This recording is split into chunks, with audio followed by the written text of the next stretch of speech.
what's up you guys? Welcome back to my channel. I am the Snatches here on YouTube. If you have not ever watched any of my videos, welcome, and if you have, welcome back. So I do a lot of just like general lifestyle, unboxing, beauty, and keto related videos. That's my life, so I like to share it with you guys. I also am trying to start more thrifting videos on here, so I'm excited for that. But today I have another keto recipe for you guys. This is the book I use. It's called Keto Sweet Tooth Cookbook. I will link it down below. I also will put the ingredients for this recipe in the description box for you guys to see. So this recipe, this is what it's supposed to look like. My family does not have a trifle dish, so that's not what ours ended up looking like. I'm filming this after we made it, but so what it is it's a fresh berry trifle. It has raspberries and strawberries in it. So it has 5 grams of carbs and 5 net carbs in it. It makes 12 servings.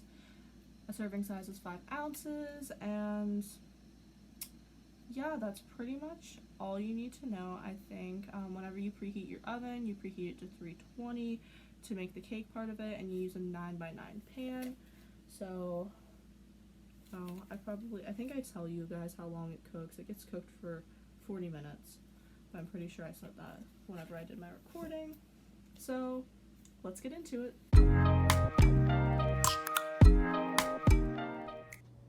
The things you will need for this recipe for the cake part is almond flour, your sugar replacement, I like to use Swerve, baking powder, ricotta cheese, eggs, and butter. We're going to start by adding a 1/3 cup of the sugar replacement and 1 cup of the ricotta cheese to a medium-sized bowl and whisking them together. Once the ricotta and sugar are well combined, you're going to crack open 1 egg at a time and whisk it in, and do that with 3 eggs until it's well combined. Now that all of the eggs are combined, in the meantime, you will have melted your butter, and then you're going to add a 1/2 cup of melted butter to the mixture and whisk it together. Finally, you're going to add 3/4 cup of almond flour and 1 teaspoon of baking powder and whisk that into the mixture. Now that the cake batter is done, you're going to take a 9x9 square pan and line it with parchment paper and put your batter into it. And then you're going to put it in the oven. Our oven is just now done preheating at 320 degrees for 30 minutes. Once your cake has been in the oven for the full 30 minutes, the book says then to check it with a toothpick, and if it comes out clean, it is good to go. If it doesn't, to keep it in for 5-minute intervals after that until the toothpick comes out clean. So I'm gonna check mine now. So my toothpick didn't come out clean, so I'll let you guys know what the total cook time ends up being for me. The cake ended up taking a total of 35 minutes to cook. Whenever the toothpick finally came out clean, it was after an additional 5 minutes, so keep that in mind to check it, and the toothpick doesn't come out clean, bake it for an extra 5 minutes or so.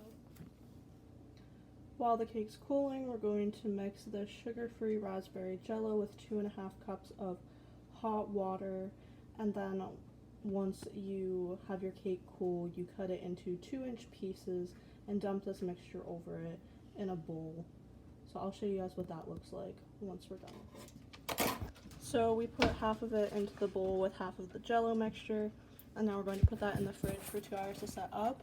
I'm just going to go ahead and put my other half into a separate bowl, and then I'm going to scoop it out with a pancake flipper to put it in.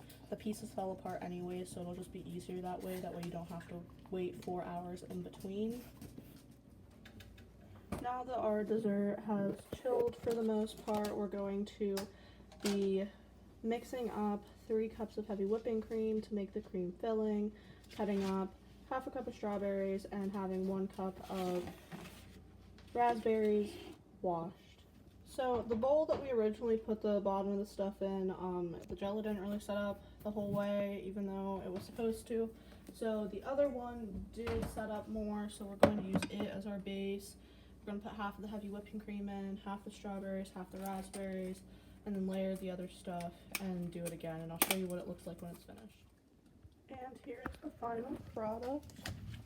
I think it looks pretty good. I'll let you guys know. I hope you guys enjoyed this video. If you did, make sure you give it a big thumbs up. If you'd like to see more keto recipes, I will link the playlist in the description box down below. I have several of them now, so I think the playlist is titled Keto Life because I also do some other keto videos where I like eat different places keto and whatnot, so yeah, that's fun.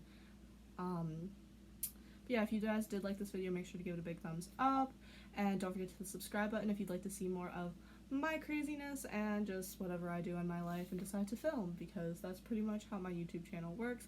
I upload 5 days a week, Monday through Friday, so make sure that you guys are keeping up to date with everything that I post, and I'll see you guys in the next one.